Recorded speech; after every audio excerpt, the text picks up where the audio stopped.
નમસ્કાર વિદ્યાર્થી મિત્રો, આજના વિડિયો લેક્ચરમાં આપ સૌનું સ્વાગત છે. ગયા લેક્ચરમાં ખાસ કરીને આપણે પૂર્ણ આંતરિક પરાવર્તનની વાત કરી હતી. આજે એક સરસ મજાનો ટોપિક જેનું નામ છે ગોલીય સપાટી દ્વારા વક્રીભવન. ગોલીય સપાટી દ્વારા વક્રીભવન.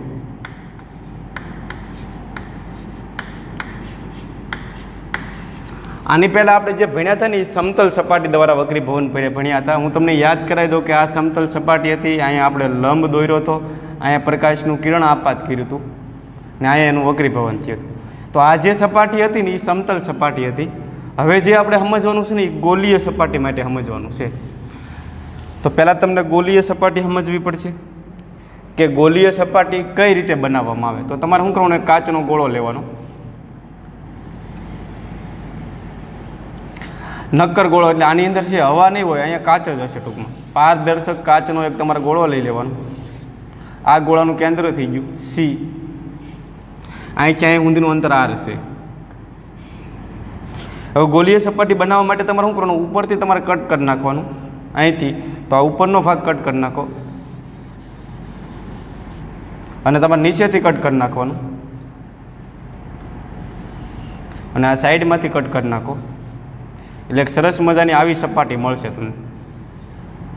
તો આ જે સપાટી છે ને એને સમતલ સપાટી કહેવાય, આને સમતલ સપાટી કહેવાય, ને આ જે સપાટી છે ને એને ગોલીય સપાટી કહેવાય. તો ગોલીય સપાટી જે ગોળામાંથી બનેલી હોય એની ત્રિજ્યાને આપણે વક્રતા ત્રિજ્યા આર કહેશું. તો આ ગોલીય સપાટીની વક્રતા ત્રિજ્યા ગણવી તો આમાંથી પસાર થતો કાલ્પનિક ગોળો તમારે વિચારવો પડે.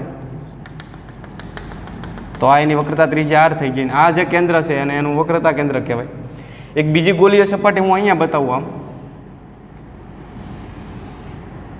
તો આનું વક્રતા કેન્દ્ર તમને મેળવતા આવડે તો તમારે શું કરવાનું, આમાંથી પસાર થતો કાલ્પનિક ગોળો વિચારો આ રીતનું. આ એનું વક્રતા કેન્દ્ર થઈ જાય ને અહીં ક્યાંય ઊંધીનું અંતર છે એની વક્રતા ત્રિજ્યા થઈ જાય. તો જો અહીંયા આ ગોલીય સપાટીનો ભાગ જો બહાર હોય તો આને બહિર્ગોળ સપાટી કહેવાય, ને આનો ભાગ જો અંદર હોય તો આને અંતર્ગોળ સપાટી કહેવાય. હવે અંતર્ગોળ સપાટી માટે વક્રતા કેન્દ્ર આ બાજુ આવે, આમાંથી પસાર થતો કાલ્પનિક ગોળો લ્યો. તો અહીં ક્યાંય સુધીનું જે અંતર છે એ વક્રતા ત્રિજ્યા આર કહેવાય. તો હવે તમને ગોલીય સપાટીનો ખ્યાલ આવી ગયો હશે. તો હવે એના દ્વારા થતું વક્રીભવન સમજવાનો પ્રયત્ન કરીએ. અને મોસ્ટ આઈએમપી સૂત્ર છે, આપણે એક સરસ મજાનું સૂત્ર તારવવાનું છે ગોલીય સપાટી માટે. તો એના માટે આપણે એક ગોલીય સપાટી ધ્યાનમાં લેશું. આ આકૃતિ બહુ જ મહત્ત્વની છે આમાં, એટલે વ્યવસ્થિત આકૃતિ સમજી લેજો. આ એક ગોલીય સપાટી થઈ ગઈ.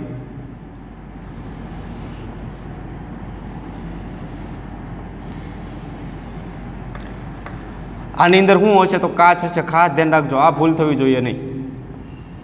આ કાચની બનેલી હશે. એના વક્રીભવનાંકને આપણે કીધી N2. અને ગોલીય સપાટી બહાર જે માધ્યમમાં મૂકેલી છે એનો વક્રીભવનાંકને કીધી આપણે N1. આ ગોલીય સપાટીનું મધ્ય બિંદુ થઈ ગયું. એમાંથી પસાર થતી એક કાલ્પનિક રેખા લ્યો તમે. તો આ કાલ્પનિક રેખાને આપણે કહેશું એની મુખ્ય અક્ષ. અહીં એક મધ્ય બિંદુ છે, એને નામ આપી દો M. અહીંયા ધ્રુવ પી એવો શબ્દ નહીં આવ્યો. ગોલીય સપાટીના મધ્ય બિંદુને કહેશું આપણે M. આમાંથી પસાર થતો કાલ્પનિક ગોળો કંઈ કામ આવશે તો સપોઝ એનું વક્રતા કેન્દ્ર અહીંયા હશે સી. તો અહીં ક્યાંય ઊંધીનું અંતર કેટલું હોય, એની વક્રતા ત્રિજ્યા આર જેટલું.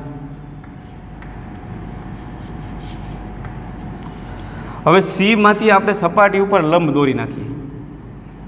ગોલીય સપાટી ઉપર એક લંબ દોરવાનો પ્રયત્ન કરીએ.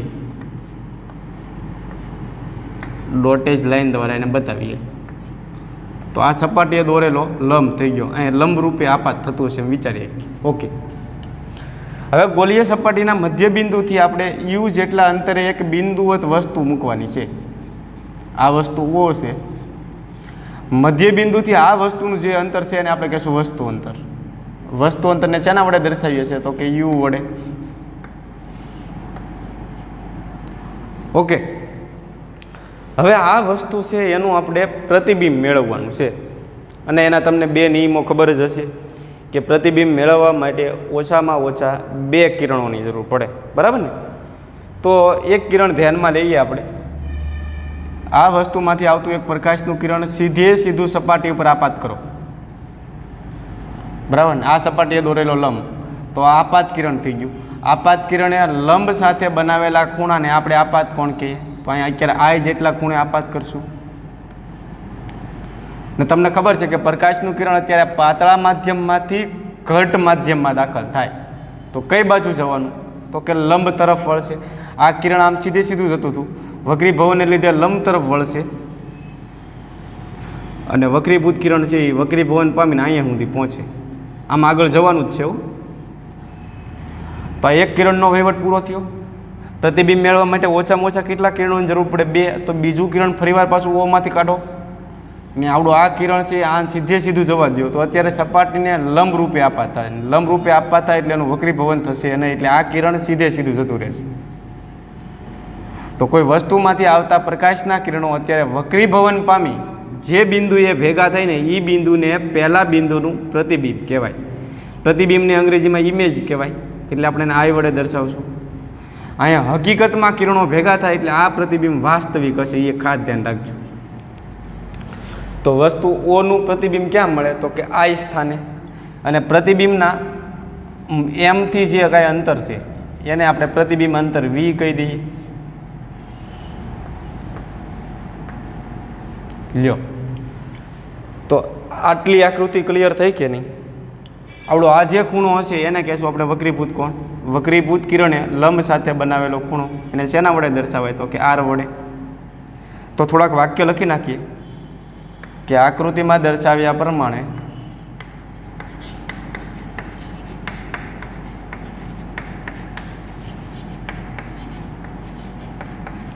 આર જેટલી વક્રતા ત્રિજ્યા ધરાવતી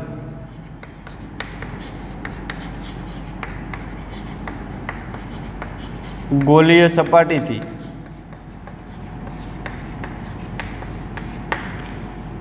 કેટલા અંતરે વસ્તુ મૂકેલી છે? યુ જેટલા અંતરે વસ્તુ મૂકેલ છે, અને તેનું વાસ્તવિક અને ઉલટું પ્રતિબિંબ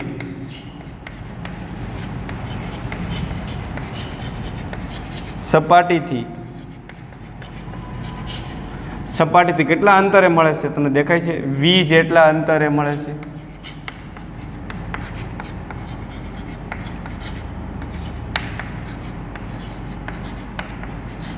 લ્યો, આટલું લખાણ લખવાનું. હવે એક અહીંયા જે બિંદુ છે એને નામ આપી દઈએ આપણે એન, અને એમ અને એનને ડોટેજ રેખા દ્વારા આપણે જોડી દઈએ. હવે આ ખૂણાને હું સરળતા ખાતર આલ્ફા કહી દઉં. ટેક્સ્ટ બુકમાં આપ્યું નથી પણ આપણે લખીએ તો જેથી કરીને ગણતરીમાં સરળતા રહે. આને આપણે બીટા કહી દઈએ અને આને આપણે કહી દઈએ ગામા.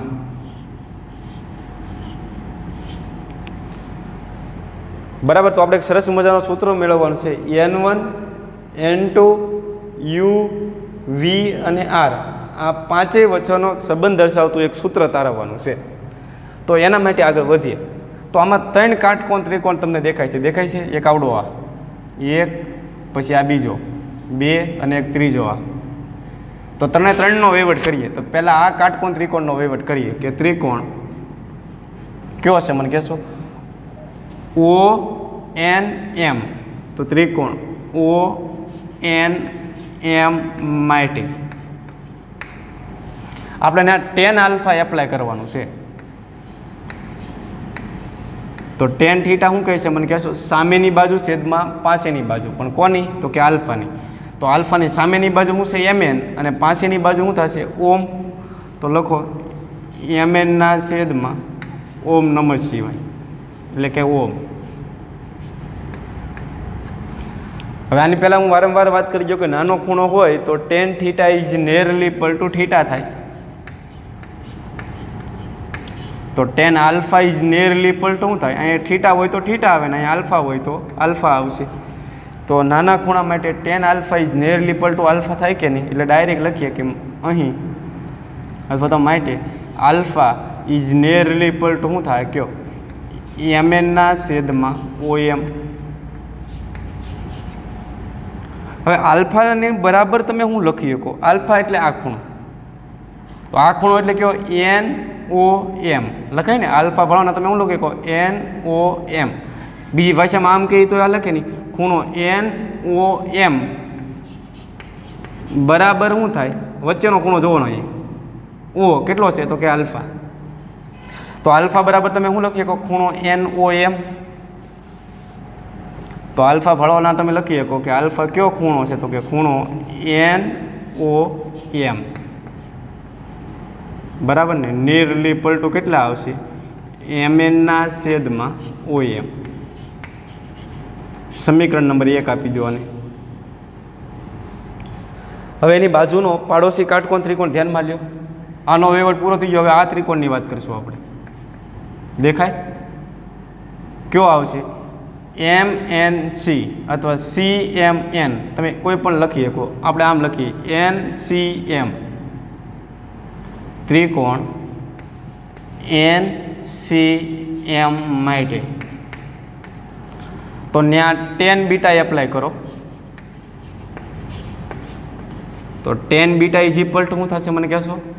અહીં બીટા એપ્લાય કરો તો શું થશે સામેની બાજુ છેદમાં પાછળની બાજુ. તો બીટાની સામેની બાજુ શું આવશે એમ એન ના છેદમાં શું થવાનું કયો સી એમ અથવા એમ સી લખી શકો. હવે શું કરશો tan beta is nearly equal to beta થશે. તો beta is nearly equal to M એનના છેદમાં સી એમ. અને પાછો આ બીટો બરાબર શું લખી શકાય તો કે બીટો બરાબર શું આવશે ખૂણો એન સી એમ. દેખાય ને? તો બીટા બરાબર લખી નાખો ખૂણો N C M is nearly equal to શું થાય કયો એમ એનના છેદમાં સી એમ. આને સમીકરણ નંબર 2 આપી દો. હવે કયો ત્રિકોણ આવશે મોટો ત્રિકોણ દેખાય છે બરાબર ને એમ એન આઈ. તો લખો ત્રિકોણ ઉપર લખીએ લ્યો ત્રિકોણ એમ એન આઈ માટે શું આવશે કહેશો? એમ એન આઈ માટે ટેન ગામા લાગુ પડી ગયો તો ten gamma is equal to શું થશે કયો? તો ગામા ઇઝ ઇક્વલ ટુ શું થાય સામેની બાજુ છેદમાં પાછળની બાજુ એટલે એમ એનના છેદમાં એમ આઈ થાય. આકૃતિમાં ધ્યાન આપો તો એમ એનના છેદમાં M I. Tan gamma is nearly equal to શું થાય ગામા. તો ગામા ઇઝ ઇક્વલ ટુ શું થાય એમ એનના છેદમાં એમ આઈ. અને ગામા એટલે કયો ખૂણો થયો? ગામા એટલે આવડો. આને કઈ રીતે લખાય એન આઈ એમ બરાબર ને. એટલે આને આમે લખીએ કંઈક ખૂણો એન આઈ એમ બરાબર શું આવશે કયો ખૂણો એન આઈ એમ બરાબર શું થશે કયો તો કે એમ એનના છેદમાં એમ આઈ. સમીકરણ નંબર આપી દો 3. તો અહીંયા સુધીનું ચિત્ર ક્લિયર થયું. પહેલાં શું કરવાનું 3 ખૂણા માટે ટેન વિધેય એપ્લાય કરવાનું. અચ્છા હવે આપણે બહિષ્કોણ ધ્યાનમાં લેવાના છે. જો ત્રિકોણ ઓ એન સી દેખાય કે નહીં આવડો આ ત્રિકોણ બરાબર ને. જો અહીં આકૃતિ દોરવાનો પ્રયત્ન કરું આવડો આ ત્રિકોણ.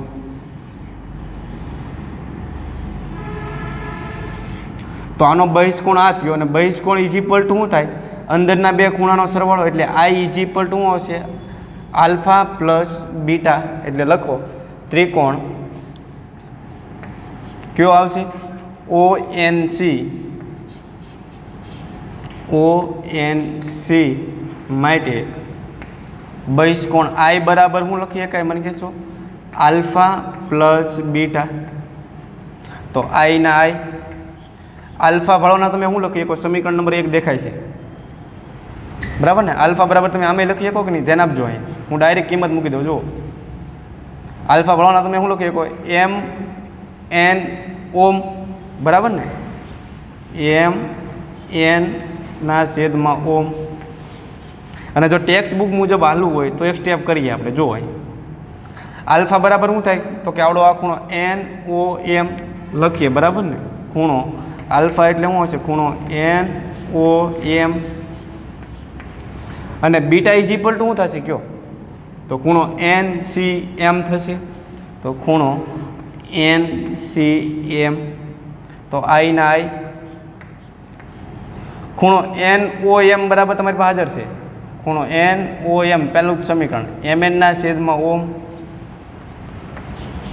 અહીં ડાયરેક્ટ લખીએ. આ બરાબર શું હશે? MN ના છેદમાં ઓમ પ્લસ ખૂણો NCM તમારી પાસે હાજર છે. MN ના છેદમાં CM, સમીકરણ નંબર આપી ગયો 4. તો બહિષ્કોણ એક આ મળી ગયો તમને. હવે એક બીજો ત્રિકોણ દેખાય તમને અહીંયા જુઓ તો આવડો આ ત્રિકોણ દેખાય NIC, બરાબર. એનો બહિષ્કોણ મારે બીટા લેવો હોય તો બીટા ઇઝ ઇક્વલ ટુ શું થાય? અંદરના બે ખૂણાનો સરવાળો થાય. એટલે બીટા ઇઝ ઇક્વલ ટુ શું થાય મને કહેશો? R plus gamma. તો મારે આરને સૂત્રનો કરતા બનાવો તો R ઇઝ ઇક્વલ ટુ શું થશે કયો? Beta minus gamma. એટલે જો તમારે આ આર ગણવું હોય તો શું કરવાનું? આની નાની બાદબાક કરી નાખો. ખબર પડે છે ને? કારણ કે beta is equal to R plus gamma, તો R ઇઝ ઇક્વલ ટુ શું થાય? Beta minus gamma. એટલે ડાયરેક્ટ લખું હું અહીંયા કે અહીં કયો ત્રિકોણ છે? હવે ત્રિકોણ NIC માટે. ત્રિકોણ NIC માટે R ઇઝ ઇક્વલ ટુ શું થશે મને કહેશો? તો કે બીટા માઇનસ ગામા. તો R ના R. Beta is equal to શું છે તમારી પાસે મને કહેશો? બીટા ઇઝ ઇક્વલ ટુ આ છે ને. બીટા એટલે ખૂણો કયો થયો? ખૂણો NCM. તમે ડાયરેક્ટ બીટાની આ કિંમત મૂકી ગયો તો હાલે, હું ટેક્સ્ટ બુક મુજબ હાલું.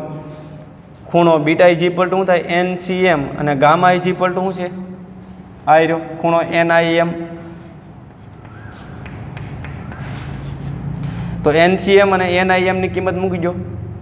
NCM એટલે આપણી આ છે અને NIM એટલે આ કિંમત છે. એટલે આગળ વધીએ તો finally R is equal to શું થશે કયો? NCM ઇઝ ઇક્વલ ટુ શું થશે? MN ના છેદમાં CM માઇનસ NIM બરાબર શું છે? તો કે MN ના છેદમાં MI.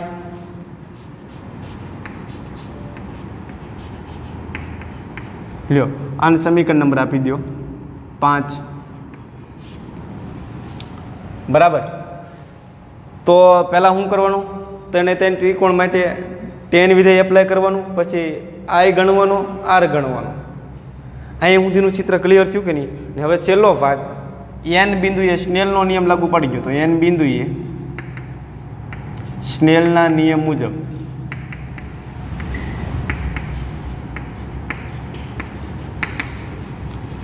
તો R ઇઝ ઇક્વલ ટુ શું થશે કયો? સોરી, સ્નેલનો નિયમ લગાડો તો ને તો ખબર પડે છે. N1 sin I અને N2 શું થશે? sin R, બરાબર ને. તો N1 sin I, N બિંદુએ આ પાત કોણ I છે, અને N2 sin R થવાનું. એટલે તમને ખબર છે કે નાના ખૂણા માટે sin theta is nearly equal to શું થાય? થીટા. એટલે માટે લખી શકો કે N1 I is nearly equal two N2 R. આ ઇક્વલ ટુ કરી નાખો ને, બે બાજુ આપણે અવગણ્યું છે એટલે. ઓકે, હાલો. હવે બાળકો શું કરાય? આમાં કાંઈ વિચાર આવે તો આપણે અહીંયા I છે મેળવવો પડશે. આઈને ઓલરેડી આપણે વરરાજો બનાવેલો જ છે. જો અહીં તો આઈની કિંમત અહીં મૂકી દો. R એ ઓલરેડી હાજર છે આપણે, એટલે બેયની કિંમત મૂકી દો. તો N1 ના N1 I ભળવાના તમે શું મૂકશો કયો? MN ના છેદમાં ઓમ પ્લસ MN ના છેદમાં CM બરાબર N2 ના N2 અને R ભળવાના તમે શું મૂકશો કયો? ઉપર છે MN ના છેદમાં CM બરાબર ને, માઇનસ MN ના છેદમાં MI. તો અંશમાં બધી mn છે જુઓ, એટલે mn ગાયબ થઈ જાય, ઉડી જશે, બરાબર ને? અહીંથી mn કોમન નીકળે, અહીંથી mn કોમન નીકળે, mn ઉડી જશે અને n1 ને અંદર ઘુસાડી ગયો તો n1/ઓમ, બરાબર ને? હારો n1 આની રે ગુણાશે તો પ્લસ n1/cm બરાબર n2 ને અહીંયા ઘુસાડી ગયો તો n2/cm માઇનસ n2 અહીંયા ઘૂસી જશે n2/mi.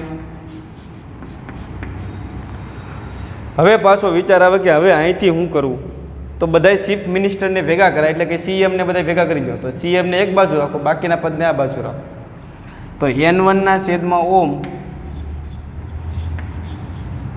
બરાબર, અને આ બાજુ લઈ જાઓ mi ને, તો માઇનસ એ કેવું થઈ જશે પ્લસ, તો n2/mi બરાબર. અહીંયા શું હતા n2cm માઇનસ, અને આ બાજુ લાવો તો માઇનસ થઈ જવાના કે નહીં, n1cm.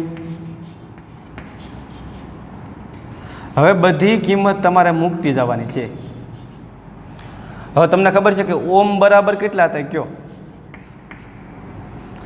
ઓમ એટલે આ વસ્તુ અંતર, હારોહાર સંજ્ઞા પદ્ધતિ વાપરવાની છે. તો વસ્તુ અંતર આપણે અહીંથી માપશું, આમ જવાના છે, અને આપાત કિરણ આમ છે. તો અત્યારે વસ્તુ અંતર આપાત કિરણની વિરુદ્ધ દિશામાં હોય એટલે ઈ આવે ઋણ, એટલે ઓમ બરાબર યુ તો ખરા પણ કેવા આવશે માઇનસ. તો ઓમ બરાબર થશે માઇનસ યુ. mi નો વહીવટ કરો તો mi એટલે આ અંતર, એ પાછું આપાત કિરણની દિશામાં જ છે જો, બરાબર ને? એટલે ઈ આવશે ધન, પણ mi એટલે છે કેટલા v, એટલે ઈ પ્લસ આવશે. અને cm બરાબર કેટલા થશે કયો? cm એટલે આ અંતર, ઈ આપાત કિરણની દિશામાં જ છે, બરાબર ને? અહીંથી માપવાનું ખાસ ધ્યાન રાખજો. તો cm બરાબર કેટલા છે? r, પણ ઈ તે ધન આવશે. તો cm બરાબર મૂકી દો r. તો આ બધી કિંમત આમાં મૂકતા જાઓ તો n1 ના છેદમાં ઓમ બરાબર કેટલા મૂકશો? માઇનસ યુ પ્લસ n2 રહેવા દો. mi બરાબર કેટલા મૂકશો? v n2 cm બરાબર કેટલા મૂકશો? r માઇનસ n1 cm બરાબર કેટલા મૂકશો? r. આ માઇનસને ઉપર લખી નાખો તો થશે હું ફાઇનલ સૂત્ર આપણું માઇનસ n1/u પ્લસ n2/v બરાબર છેદ સમાન છે એટલે કોમન છેદ લખીએ કાંઈ, બરાબર ને? થોડુંક આ બાજુ લખું, કદાચ ન પણ દેખાય તમને. ફરી વાર લખવાનો પ્રયત્ન કરીએ આપણે તો શું આવશે? માઇનસ n1/u બરાબર ને પ્લસ n2/v ના, એ છેદ સમાન એટલે કોમન છેદ થશે r, ને ઉપર બેની બાદ બાકી થઈ જાય એટલે શું થાય? n2 minus n1. લ્યો, તો આ સૂત્ર આપણે તારવવાનું હતું, અને સમીકરણ નંબર કેટલામાં આપશો? 6 આપી દો. તો આ જે સૂત્ર છે એ ગોલીય સપાટી માટે વસ્તુ અંતર u, પ્રતિબિંબ અંતર v, વક્રતા ત્રિજ્યા r અને વક્રી ભવનાંક n વચ્ચેનો સંબંધ દર્શાવતું સૂત્ર છે. આવો તમને પ્રશ્ન પૂછે કે ગોલીય સપાટી માટે u, v, r અને n વચ્ચેનો સંબંધ દર્શાવતું સૂત્ર તારવો, તો તમારે આ રીતે તારવણી કરી નાખવાની. જે ગોલીય સપાટી માટેનું સૂત્ર છે, જે ગોલીય સપાટીનું સૂત્ર છે, તો વ્યવસ્થિત લખી નાખજો ટૂંકમાં. હવે સૂત્ર તો મેળવી નાખ્યું આપણે. શું આવ્યું તમને યાદ રહ્યું? તો સૂત્ર શું હતું? માઇનસ n1/u પ્લસ n2/v બરાબર શું હશે કયો? n2 minus n1/r. સૂત્ર યાદ રાખતા તમે શીખવાડું. અહીંયા વસ્તુ અંતર આવે, અહીંયા પ્રતિબિંબ અંતર આવશે, ને અહીંયા વક્રતા ત્રિજ્યા આવશે. એટલે ઉપર વક્રી ભવનાંકો આવે, પણ એ વક્રી ભવનાંક કોનો? તો અહીંયા ઉપર કોનો વક્રી ભવનાંક આવે? તો કે વસ્તુ જે માધ્યમમાં હોય ને એનો વક્રી ભવનાંક આવે. વસ્તુ અંતર અને ઉપર શું આવશે? વસ્તુ જે માધ્યમમાં હોય એનો વક્રીભવનાંક. અત્યારે વસ્તુ કેમાં છે? તો કે n1માં. પ્લસ પ્રતિબિંબ અંતર, ઉપર કોનો વક્રીભવનાંક આવશે? તો કે પ્રતિબિંબ જે માધ્યમમાં હોય એનો વક્રીભવનાંક આવે. તો પ્રતિબિંબ કેમાં છે? અત્યારે બીજામાં. હવે અહીંયા જો 1 2 હોય તો અહીંયા ઉલટાઈ જશે, 2 પહેલાં આવશે ને આ છે એ છેલ્લે આવશે. હવે આવો પ્રશ્ન પૂછ્યો હોત તો કે જો વસ્તુ આમાં n2માં હોત અને પ્રતિબિંબ n1માં હોત તો આપણું સૂત્ર શું થાત? જો વસ્તુ n2માં હોય અને પ્રતિબિંબ n1માં હોય, એટલે કંઈ ચિંતા નહીં કરવાની. તો પહેલાં લખવાનું વસ્તુ અંતર માઇનસ કરીને. વસ્તુ કેમાં છે? તો કે હવે આમાં n2માં લીધું તો આનો વક્રીભવનાંક પહેલાં લખવાનો. પ્લસ પ્રતિબિંબ, પ્રતિબિંબ કેમાં છે? અત્યારે n1માં છે. અહીંયા 2 1 હોય તો અહીંયા શું થઈ જશે? 1 2 થઈ જશે. આને પહેલાં લખવાનું અને પછી લખવાનું માઇનસ n2/r. તો આ સૂત્ર પણ યાદ રાખજો. યાદ રાખવા માટે હું વસ્તુ અંતર ઉપર વસ્તુ જે માધ્યમમાં હોય એનો વક્રીભવનાંક આવે. યાદ રાખજો, n1 જ મગજમાં નહીં ઘૂંચાડી દેવાનું. પ્રતિબિંબ અંતર, પ્રતિબિંબ જે માધ્યમમાં હોય એનો વક્રીભવનાંક, અને પછી તમને વક્રતા ત્રિજ્યા તો આવડી જાય. ઓકે, તો આ હતું ગોલીય સપાટી દ્વારા થતા વક્રીભવનનું સૂત્ર. તો હવે આપણે ટેક્સ્ટ બુકનું ઉદાહરણ નંબર 6 ગણીએ. એની અંદર કંઈક રકમ એવી રીતે આપેલી છે કે હવામાં એક ગોલીય સપાટી તમારે રાખવાની છે. આ ગોલીય સપાટી છે, આ એની મુખ્ય અક્ષ થઈ ગઈ, બરાબર. આ એનું વક્રતા કેન્દ્ર થઈ ગયું. અહીંથી અહીં સુધીનું અંતર વક્રતા ત્રિજ્યા r જેટલું હોય. ગોલીય સપાટીથી હવામાં 100 સેન્ટીમીટર દૂર એક બિંદુવત પ્રકાશ ઉદ્ગમ રાખ્યું ઓ, તો આ આપણું વસ્તુ અંતર થઈ ગયું 100 સેન્ટીમીટર. તો આનું પ્રતિબિંબ કેટલા અંતરે મળે ને એ તમારે ગણવાનું છે ટૂંકમાં. તો ગણવાનો પ્રયત્ન કરીએ આપણે. તો ગોલીય સપાટી માટે સૂત્ર શું છે? પેલા ડેટા કલેક્ટ કરી નાખીએ કે વસ્તુ અંતર કેટલું આવશે? u બરાબર, વસ્તુ અંતર તો ઋણ જ હશે કારણ કે આ પાત કિરણ આમ જવાનું છે ને વસ્તુ અંતર આ રીતે માપવાનું, એટલે વસ્તુ અંતર આવશે ઋણ 100 સેન્ટીમીટર. રકમમાં તમને આની વક્રતા ત્રિજ્યા આપી દીધી છે. જુઓ, r બરાબર 20 સેન્ટીમીટર. એ આપાત કિરણની દિશામાં છે એટલે એ આવશે ધન. આ ગોલીય સપાટીનો વક્રીભવનાંક n2 તમને આપ્યો રકમમાં 1.5 અને બહાર હવા છે એટલે એનો વક્રીભવનાંક n1 બરાબર થાય 1. તો પ્રતિબિંબ અંતર ગણવાનો પ્રયત્ન કરીએ તો સૂત્ર શું આવશે? -n1/u પ્લસ n2/v બરાબર n2 માઇનસ n1/r. હવે n1 એટલે હવાનો વક્રીભવનાંક કેટલો છે? 1. u એટલે વસ્તુ અંતર કેટલા આપ્યા? -100 પ્લસ n2 એટલે કાચનો વક્રીભવનાંક 1.5, v એટલે પ્રતિબિંબ અંતર જે તમારે ગણવાનું છે, n2 એટલે 1.5, n1 એટલે 1 અને r વક્રતા ત્રિજ્યા કેટલી છે? 20 સેન્ટીમીટર. હવે તમને ખબર છે માઇનસ માઇનસ પ્લસ થઈ જવાના અને આને બરાબરની આ બાજુ લાવો તો એ પાછા માઇનસ થશે એટલે 1.5/v.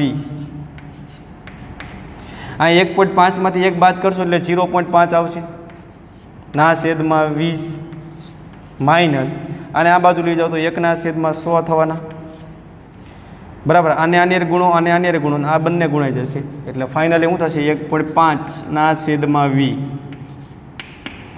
100 ગુણ્યા 0.5 એટલે થવાના 50 માઇનસ અહીંયા 20 થઈ જશે, બરાબર ને. અને 20 ગુણ્યા 1000 કરશો એટલે 2000 થાય. તો 1.5/1.5/v. 50માંથી 20 જાય તો 30/2000. મીંડું મીંડું કેન્સલ થશે. વીને આ બાજુ લાવો અને આ બાજુ લાવો અને વીને પહેલાં લખો તો v = શું થાય? આમ જશે, આમ જશે. 1.5 ગુણ્યા 200/3. 1.5 ગુણ્યા 200 કરો એટલે 300 થાય ને એના ભાગ્યા 3 કરશો એટલે જવાબ આવશે 100 સેન્ટીમીટર. હવે અહીંયા પ્રતિબિંબ અંતર ધન આવ્યું કે ઋણ આવ્યું? ધન આવ્યું એનો મતલબ શું છે? તમારે આપાત કિરણની દિશામાં જવાનું, એટલે કે સપાટીના મધ્ય બિંદુથી 100 સેન્ટીમીટર અંતરે પ્રતિબિંબ હોત. જો ઋણ હોત તો તમે શું કરતા? આપાત કિરણની વિરુદ્ધ દિશામાં જાત. અને ધન છે એટલે તમે હવે આ બાજુ જશો તો એ કંઈક અહીંયા પ્રતિબિંબ હશે. કેટલા અંતરે? 100 સેન્ટીમીટર અંતરે, બરાબર ને. એટલે એ કિરણ અહીંયા આવ્યું હોય તો હવે તમને આવો પ્રશ્ન પૂછે વસ્તુ અને પ્રતિબિંબ વચ્ચેનું અંતર કેટલું થાય, તો વસ્તુનું અંતર અહીંયા 100 સેન્ટીમીટર છે અને આ 100 સેન્ટીમીટર છે, એટલે વસ્તુ અને પ્રતિબિંબ વચ્ચેનું અંતર પૂછવું હોય તો કેટલું આવે, 200 સેન્ટીમીટર. એટલે એક વાક્ય લખીએ કે આમ પ્રતિબિંબ સપાટીથી 100 સેન્ટીમીટર અંતરે મળે છે.